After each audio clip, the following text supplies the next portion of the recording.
Hello, my dear audience. Assalamu alaikum. Hope you are well by the grace of Almighty Allah. আজকে আমাদের lesson হচ্ছে দাদি দা দি academic লেভেলে THE এই শব্দটা নিয়ে কনফিউজড ছিল না এমন স্টুডেন্টসের সংখ্যা খুবই কম। কেউ কেউ উচ্চারণ করে দা, কেউ কেউ উচ্চারণ করে দি।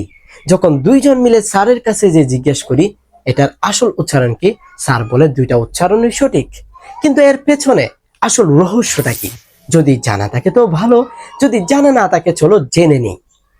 ইংরেজিতে টোটাল লেটার হচ্ছে 26টা, তার মধ্যে 21টা লেটারকে আমরা কনসোনেন্ট নামে চিনি, বাকি 5টা লেটারকে চিনি ভাওয়েল নামে।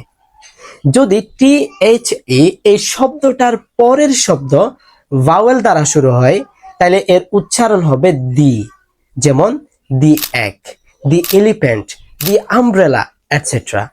আর যদি THE এই শব্দটার পরের শব্দ কনসোনান্ট দ্বারা শুরু হয় তাহলে এর উচ্চারণ হবে দা, যেমন দা বাংলাদেশ, দা ক্যাট। ক্লিয়ার? আশা করি THE অর্থাৎ দাদির উচ্চারণটা তোমরা বুঝতে পারছো।